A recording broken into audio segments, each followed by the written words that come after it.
کبھی سوچا ہے کہ ایک چھوٹی سی معمولی سی حسابی غلطی فلکیات کی پوری تاریخ بدل سکتی ہے؟ سائنسدان ایک ایسے بہت بڑے دیو ہیکل سیارے کو ڈھونڈ رہے تھے جو کائنات میں دوسرے سیاروں کو دھکے دے رہا تھا، لیکن انہیں ملا کچھ اور ہی، ایک بالکل ننھا سا برفیلا جہاں۔ یہ کہانی ہے پلوٹو کی، ایک ایسی دریافت جو ایک غلطی سے پیدا ہوئی اور ہمارے نظام شمسی کے بارے میں ہماری سوچ کو ہمیشہ کے لیے بدل گئی۔ آئیے دیکھتے ہیں کہ یہ عظیم غلطی آخر ہوئی کیسے۔ تو سب سے بڑا سوال یہی ہے کہ بھلا ایک حسابی غلطی سے ایک پوری دنیا کیسے دریافت ہو سکتی ہے؟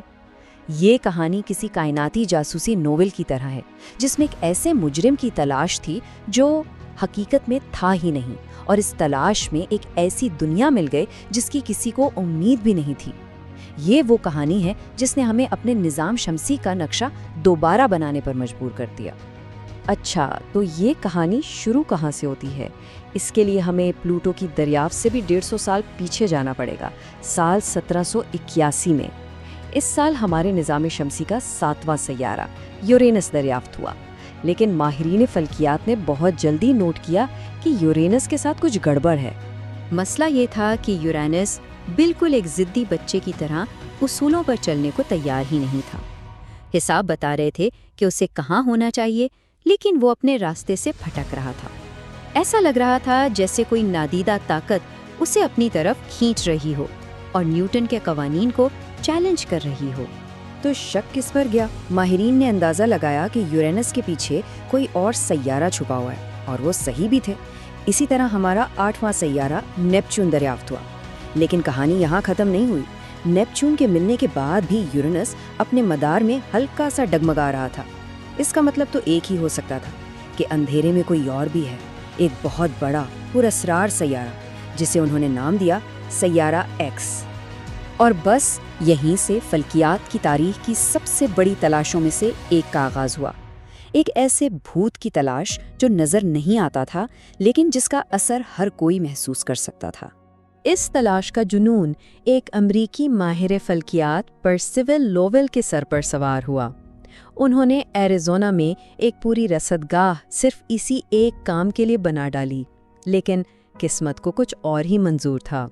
لوویل یہ خواب پورا کیے بغیر ہی اس دنیا سے چلے گئے، مگر ان کا کام رکا نہیں۔ 13 سال بعد یہ ذمہ داری ایک 23 سالہ نوجوان کے کندھوں پر ڈالی گئی، کلائیڈ ٹامبو۔ ٹامبو کا کام بہت صبر آزما تھا۔ وہ راتوں کو آسمان کے ایک ہی حصے کی تصویریں لیتے اور پھر دن میں انہیں ایک خاص مشین بلنک کمپیریٹر پر دیکھتے تھے۔ یہ مشین 2 تصویروں کو بہت تیزی سے آگے پیچھے دکھاتی تھی، جیسے کوئی پرانی فلم چل رہی ہو۔ اس طرح اگر لاکھوں ستاروں کے بیچ کوئی ایک نقطہ بھی اپنی جگہ بدلتا تو وہ فوراً نظر آ جاتا۔ یہ واقعی بھوسے کے ڈھیر میں سوئی ڈھونڈنے جیسا تھا۔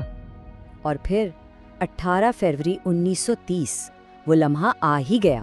مہینوں کی تھکا دینے والی محنت کے بعد ٹامبو نے اسے دیکھ لیا، ایک چھوٹا سا نقطہ جو ستاروں کے پس منظر میں حرکت کر رہا تھا۔